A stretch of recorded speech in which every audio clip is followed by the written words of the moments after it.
Suzuki. It's only been a marginal player in the Indian two-wheeler market so far. And that's surprising because internationally, Suzuki does really well. And even back home in India, its car business is right on top. Moreover, if you look at the products that they've launched in India so far, they're well engineered, good on quality, good on refinement, and the fuel efficiency isn't bad either. So why haven't Suzuki sold well? For one simple reason, they just haven't looked good. Go to any Suzuki showroom today and pick one motorcycle or scooter and say that I'd buy this only on looks alone, you won't be able to find one.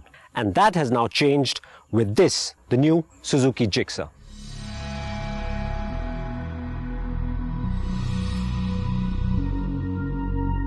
We will come out and say it straight off. The Gixxer is the best looking 150cc motorcycle in the market today. Its tank is beautifully shaped, muscular and shapely at the same time. The step seat with the red stitching looks slick, and the tailpiece with the split grab rail give the Gixxer a head-turning stance. The meaty front forks and the alloys add to the Gixxer's eyeball-grabbing overall design. We would have liked a better shaped headlamp, but even so, this Suzuki is extraordinary when it comes to styling. The Gixxer isn't as outstanding when it comes to the engine specs, at least on paper. So it's got a single-cylinder air-cooled 155cc engine, which makes 14.8 PS and 14 Newton meters of torque, which is very much what you get in other 150cc motorcycles like, let's say, the Bajaj Discover 150S and even the Hero Extreme. So on paper, yes, it's not really something to look forward to. But knowing what Suzuki wants to do with this motorcycle and how important it is that this motorcycle succeed, we have a feeling this motorcycle is going to be really good fun to ride.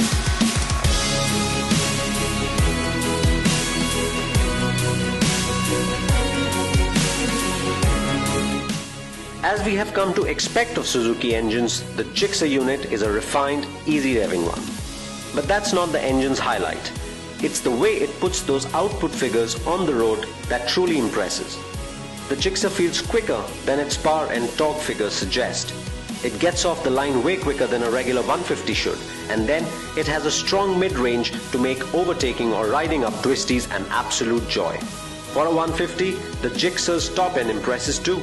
It can sit at 100 km per hour all day long, and then it still has a bit more go, so it never really feels like it's trying too hard.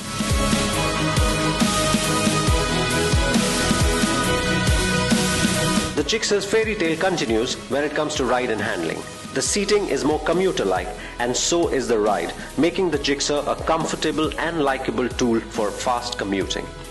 And then when you hit the highway, its straight line stability and planted feel comes as a pleasant surprise. Handling is pretty good too.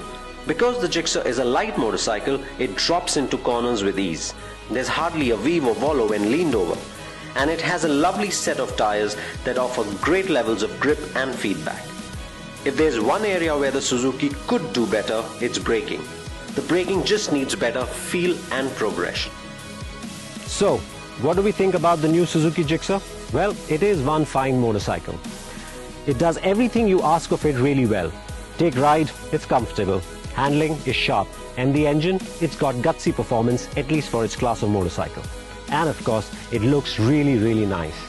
So, is this the best 150cc motorcycle in the market today? Now that's a tricky question. And to answer that, we must first compare this with our current champion in the 150cc class, which is this, the new Yamaha FZ version 2.0.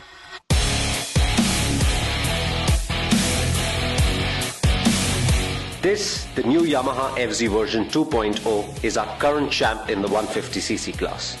It has beaten the likes of the Hero Extreme and the Honda CB Trigger. And its recipe for success is simple.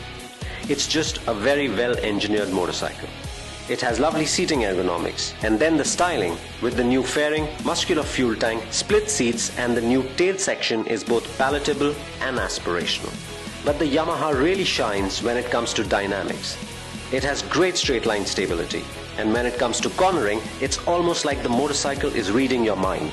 The corner entry is quick and predictable, and when it is leaned over, it feels solid and poised, and no matter what the road might throw at it, the rider knows exactly what the bike is up to. It's a great bike to stitch corners with. And then there's the braking.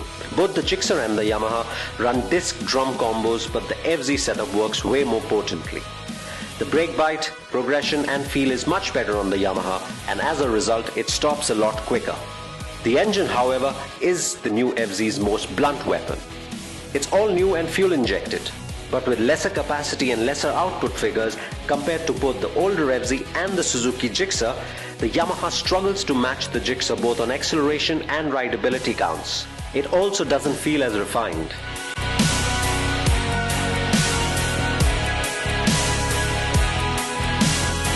The Yamaha FZ is still a great motorcycle. Its handling is sharp and intuitive, it has the best seating ergonomics in the business, and it is thoroughly very well engineered. But the FZ doesn't wear the 150cc crown anymore. That crown now belongs to the new Suzuki Gixxer. For starters, it is more affordable. It has better fuel economy, and its engine, even though carbureted compared to fuel injection on that, still has more guts. It is more comfortable as well. It has a better seat design, the ride is plusher, and handling wise, even though it's not as intuitive as the Yamaha, it's still sharp and pretty entertaining. To us, the Suzuki Gixxer now is the 150cc motorcycle to buy.